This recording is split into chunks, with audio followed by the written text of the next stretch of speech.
Hello dear students, welcome to upper KTP classes. तो आज हम क्लास थर्ड से रीड करेंगे फर्स्ट चैप्टर ईवीएस का ह्यूमन बॉडी। तो बात आती है ह्यूमन बॉडी की। हम सब जानते हैं हम क्या हैं, इंसान।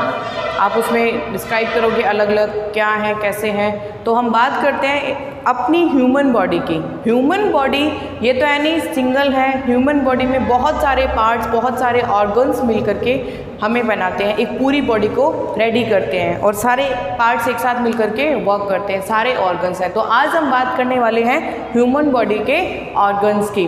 तो फर्स्ट क्वेश्चन ये आता है कि ह्यूमन बॉडी में ऑर्गन्स है, ठीक है, तो सबसे मोस्ट इंपॉर्टेंट कौन सा पार्ट है?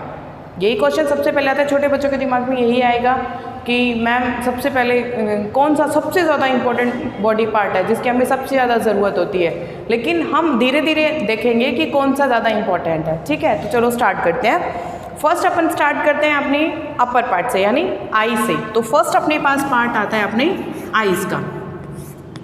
आईज़ आप देखो, हमें किसी भी चीज़ को देखने के लिए काम आती है, यानी हम किसी चीज़ को देख सकते हैं। दूसरा, हमें कलर डिफरेंट कलर हैं उनको डिफाइन करने के काम आती है। येलो है, ये पिंक है, अगर आईज़ नहीं है तो हम उनको नहीं देख सकते हैं, ये हो गया। दूसरा, हमें ये देखने का काम आता है वो चीज़ कितनी दूर है, वो कोई चीज़ कितनी पास है। तो आई हमारे लिए इंपॉर्टेंट हो गई बहुत ज़्यादा। आप आई के बिना कुछ नहीं कर सकते, आप राइड भी नहीं कर सकते, चल नहीं सकते, घूम नहीं सकते, कुछ नहीं करते आइज़ के बिना। अगर आपको दिखाई ही नहीं देगा तो आप आइज़ के बिना कुछ नहीं कर सकते। तो अब आपका आंसर क्या आएगा कि मैम इसका मतलब तो ये हो गया कि हमारी बॉडी का सबसे मोस्ट इंपॉर्टेंट पार्ट है ना, वो हमारी आई हो गई। क्यों हो गई? क्योंकि ये हमें किसी भी चीज़ को विजिबल बनाती है। किसी भी चीज़ को क्या बनाती है? विजिबल बनाती है, इसे हम विजिबल कर सकते हैं। दूसरा सबसे अच्छा कि हम कलर देख सकते हैं, कलर्स को डिफाइन करती है, ये हो गया। यानी अब तो हमारे पास मोस्ट इंपॉर्टेंट जो आ गया हमारी ऑर्गन्स का, आई आ गया। अगर आईज नहीं है हमारे पास तो हम कुछ नहीं कर सकते हैं। लेकिन अब हम ये बात लेकर आते हैं कि अगर हम दूसरे ऑर्गन की बात करें तो हमारे पास आता है ईयर्स। हमारे पास ईयर्स आते हैं। आपने आँख को बता दिया कि हमारी जो आई है वो मोस्ट इंपॉर्टेंट है, लेकिन जब हमें सुनाई नहीं देगा, जब हम किसी भी चीज़ को मतलब देख लेते हैं, ठीक है, सॉन्ग चल रहा है, हम उसे देख पा रहे हैं लेकिन सुन ही नहीं पा रहे हैं, तो क्या हमें अच्छा लगेगा? क्या हमें मज़े आएगा? कभी हमें वो सॉन्ग, हमें कैसे पता चलेगा हमारा फेवरेट सॉन्ग क्या है, हमारा मतलब ये अच्छी वॉइस नहीं है, ये अच्छी आवाज़ नहीं है, वो सब हमें कौन बताता है? ईयर्स बताते हैं। तो अब ईयर्स भी हमारे लिए इंपॉर्टेंट है। तो अब ये क्वेश्चन आ गया, नहीं मैम आइज़ तो है ही है, लेकिन ईयर भी हमारे लिए बहुत इंपॉर्टेंट है। क्यों? ये हमें किसी भी चीज़ को हियरिंग करने के काम आते हैं, इसे हम सुन सकते हैं। हमारे फेवरेट सॉन्ग हमें पता चलते हैं कि हमारा कोई भी फेवरेट सॉन्ग कौन सा हमारा फेवरेट सॉन्ग है, वो हमें पता चलता है। तो इन सारी चीज़ों के लिए हमें किसकी ज़रूरत पड़ती है? ईयर की ज़रूरत पड़ती है। तो अब बात आ गई आई की, ईयर की, यानी इन दोनों में तो फिर ये दो इंपॉर्टेंट हो गए, मोस्ट इंपॉर्टेंट हो गए। लेकिन क्यों? आगे हमारी नोज़ भी तो आती है। नोज़ आप देखो, थोड़ी देर के लिए अपनी फिंगर रख के देखो, यहाँ पे हमें सफोकेशन फील होना स्टार्ट हो जाएगा, सफोकेटेड होना स्टार्ट हो जाएंगे हम। हमें क्या चाहिए? हमारा मन करेगा कि फिंगर्स हटा ली जाए नोज़ के आगे से, जिससे हमें सांस लेना जरूरी है। तो हमें नोज़ की ज़रूरत पड़ती है ब्रीथिंग करने के लिए। अगर हम सांस ही नहीं ले सकते तो आई का कोई मतलब नहीं, ईयर का कोई मतलब नहीं, जी नहीं पाएंगे ना।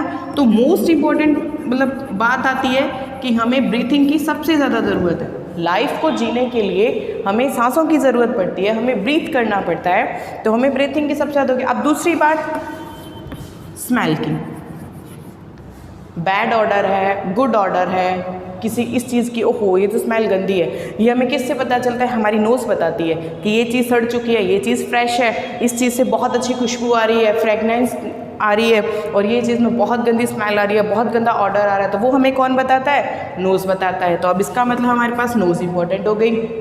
आई पढ़ लिया हमने, ईयर पढ़ लिया, नोज़ पढ़ लिया, नोज़ इंपॉर्टेंट हो गई। अब इसके बाद हम किस ऑर्गन को रीड करते हैं? इसके बाद हम रखते हैं अपने हैंड को, जिसे हम क्या करते हैं? राइट करते हैं। तो मोस्ट चीज़ जो आ गई अपने पास, हमें राइट करने के लिए हैंड की ज़रूरत पड़ती है। हैंड की किस लिए ज़रूरत पड़ती है?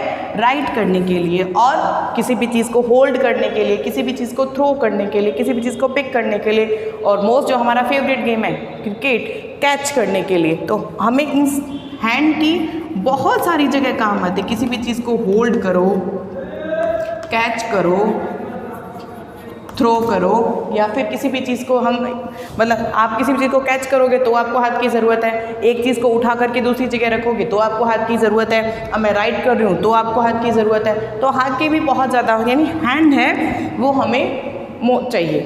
ठीक है, अब हम बात करते हैं इसके बाद में लेग की।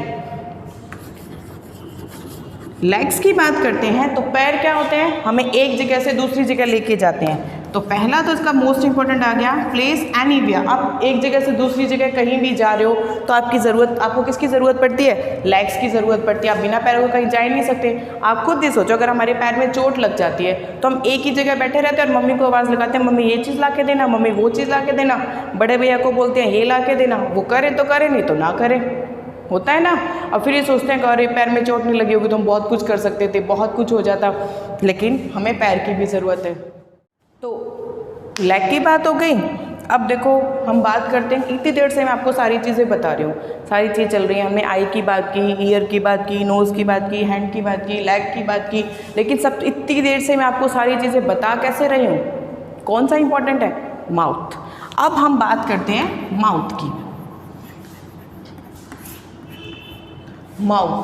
माउथ से क्या हो रहा है, स्पीक कर रहे हैं, बोलने के लिए हमें काम आता है। हमें क्या चाहिए, हमें क्या करना है, हमें सामने वाले को अपनी क्या बात बतानी है, क्या सामने वाले से हम क्या पूछना चाहते हैं, वो सारी चीज़ हमारी कौन करता है, माउथ करता है। वो सारा काम किस में होता है, माउथ का होता है। तो हमारे लिए इम्पॉर्टेंट माउथ भी है।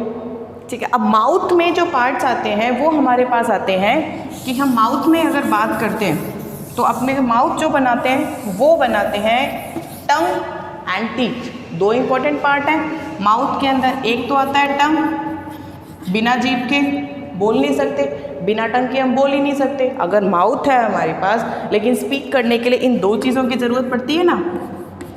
आपको पता है जिनकी टंग नहीं होती वो नहीं बोल सकते, जिनके पास टीथ नहीं होते, जैसे हमारे दादा दादी जो होते हैं, बूढ़े होते हैं, उनके दांत गिर जाते हैं धीरे धीरे, तो वो क्या होते हैं, उनकी आवाज़ बोलते ज़रूर है वो, लेकिन हमें समझ नहीं आता है। तो बोलने के लिए माउथ की ज़रूरत है, लेकिन माउथ के अंदर जो ये दो पार्ट हैं टंग और टीथ, इनकी भी हमें ज़रूरत पड़ती है। तो हम देखते हैं कि टंग के पार्ट,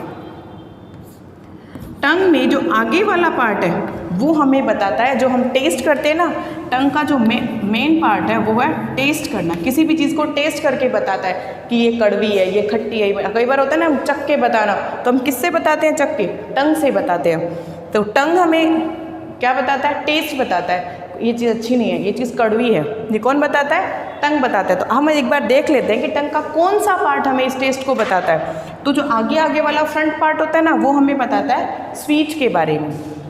सेकंड पार्ट आता है वो हमें बताता है श्योर के बारे में। सेकंड पार्ट जो आता है वो श्योर नहीं, ये बताता है हमें सॉल्ट के बारे में। थर्ड पार्ट जो आता है ये हमें बताता है श्योर के बारे में। ये मीठा हो गया, ये थोड़ा सा नमकीन हो गया सॉल्ट, ये श्योर थोड़ा सा खट्टा मीठा, और ये आ गया बीटर। लास्ट वाला जो पार्ट होता है वो हमें बताता है कड़वेपन का। यानी माउथ है, स्पीक करने के काम आता है, लेकिन हेल्प करती है टंग और टीथ। टंग हमें बताती है किसी चीज़ का टेस्ट कैसा है, टेस्ट के लिए हमने बात की टंग की। तो टंग में हमारे पास जो फर्स्ट पार्ट है, फ्रंट पार्ट फर्स्ट, वो हमें बताता है स्वीट। उसके बाद सेकंड पार्ट हमें बताता है सॉल्ट, थर्ड बताता है श्योर, और फोर्थ बताता है बीटर का। यानी ये मीठे का बताता है, सेकंड पार्ट नमकीन का बताता है, ये थोड़े खट्टे मीठे का बताता है, और जो बीटर पार्ट है वो हमें बताता है कोई चीज़ कड़वी कैसी है। अब बात आती है टीथ की। तो टीथ हमें हेल्प करते हैं इस जीभ को इधर से उधर ट्विस्ट करने में, या फिर थोड़ी सी हेल्प करते हैं बोलने के लिए। अब देखो, अब इन सारी चीज़ों को हमें पढ़ के ये पता चल गया कि बॉडी का हर एक पार्ट, चाहे वो छोटा हो, एंकल हो, एल्बो हो, नेक हो, कुछ भी हो, सारा का सारा ह्यूमन बॉडी में जितने भी ऑर्गन है वो क्या है, सारे ही इम्पॉर्टेंट है, सबके सब इम्पॉर्टेंट है, कोई भी ऐसा नहीं है। आप खुद देखो, अगर एक चीज़ हमारे पास नहीं है, फर्स्ट हम बात है आई से, अगर हमारे पास आईज़ नहीं है तो हम किसी चीज़ को देख नहीं सकते, तो हमें चलने का कोई मतलब नहीं, राइड करने का कोई मतलब नहीं। अगर एक भी पार्ट मिसिंग है होल बॉडी में से, तो आपके लिए वो कोई काम, मतलब आपके लिए लाइफ ईजी नहीं होती है। अगर ईयर नहीं है तो आप सुन नहीं सकते। आपको पता है आईज़ हमें फीलिंग्स भी बताती हैं कि सामने वाले की, मतलब अपनी खुद की फीलिंग्स ये होती हैं कि जैसे कई बार अचानक से चमक जाते हैं, तो वो ऐसे अचानक से, तो हमारी आईज़ बहुत सारी चीज़ों का एक्सप्रेशन करती हैं। तो सेम यही है कि बॉडी के सारे पार्ट जितने भी ऑर्गन्स हैं वो सारे के सारे क्या हैं, मोस्ट इंपॉर्टेंट है। सब अपने आप में इंपॉर्टेंट है, सबकी अपने अपने वर्क हैं, सबकी अपनी अपनी इंपॉर्टेंस है, सबका अपना अपना वर्क है। तो कोई भी एक पार्ट ऐसा नहीं है जो मोस्ट इंपॉर्टेंट है और ऐसा कोई भी नहीं है जो मोस्ट इंपॉर्टेंट नहीं है। तो सारे क्या हैं, पार्ट अपनी अपनी जगह पे अपने अपने वर्क के लिए मोस्ट इंपॉर्टेंट है। So thank you.